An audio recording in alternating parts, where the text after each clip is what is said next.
Palagi ang sinasabi sa akin ng mga bata na pupunta daw kami sa ilog dahil mayroon daw magandang ilog dito na pwedeng pagliguan. Kasama ko nga ngayon yung mga bata ang aking natulungan at ito ang kanyang pangalan na kapatid na si Mikoy ay laging nadadapa at siya pa naman yung may bitbit ng aming mga pagkain. Paika-ika na nga dyan si Mitoy. At sabi ko nga magdahan-dahan at maraming mga nakaharang ng mga kawayan. At nagpatuloy kami sa aming paglalakad. Talaga namang si Mitoy ay ganadong-ganado at gusto na magtampisaw sa tubig. Medyo malayo-layo nga ang aming nilakad dyan papunta sa ilog. At itong si Mitoy ay nadapaan na naman. Sus ko po, si Mitoy ay tunay ka naman. At lagi ko nga sinasabi sa mga bata na sila ay mag-aral na mabuti. At meron nga sila na dyang nadaanan ng bunga ng kahoy na nalaglag ay kanilang kinain. At saka baka sabi ko sa mga bata at baka yan makalason. Ay hindi daw, ayan daw ay nakakain na prutas na yan.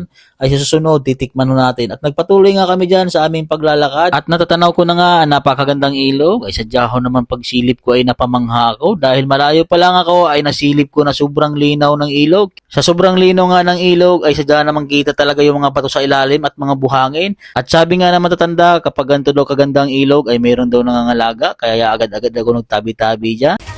Tabi-tabi lang po. Buyag-buyag. At nagbuyag-buyag pa nga. Sus ko, akala mo na yung bata. Pagkalapit nga namin sa ilog, ay dito talaga ako sobrang napamangha dahil sobrang linaw ho ng tubig. Sa sobrang init ng panahon ngayon, ay sadya naman talagang maganda magtampisaw dito maghapon. Kasama ang pamilya at barkada, ay sus ko, itunay ka naman. Pwede nga rin po dito mag-ihaw-ihaw o kaya magluto sa tabi-tabi lang ng ilog. At sa una-unahan nga dyan, ay mayroon dyan mga cottage-cottage. Hindi ko po alam kung magkano ang presyo dyan sa pag may cottage na yan. Ay kami nga ho dito ay bigla na lang talaga kami nagtampisaw.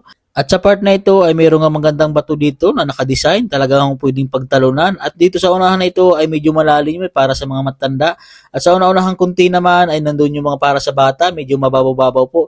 Dahil sobrang fresh nga po ng tubig dito ay napakalamig naman talaga ng tubig dito at sobrang ganda. Kitang-kita nyo naman po ang sobrang ganda ng ilog na to. Matatagpuan nga pala tong ilog na ito dito sa Balayan, Batangas, Barangay Sampaga. Papasok po ito papuntang bundok.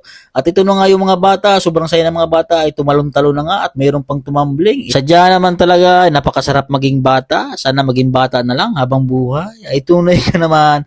At ito na nga, ako po ay nag-sign of the cross para tumalon dito. Ayan na nga po ay humalwat na ho lahat ng tubig nung ako'y tumalon. Sus ko po ay napakasarap po talagang magbabad sa tubig pagkagantong panahon. Dahil may baong kaming kanin at ulam, binili namin sa may kanto dyan sa Barangay Sampaga.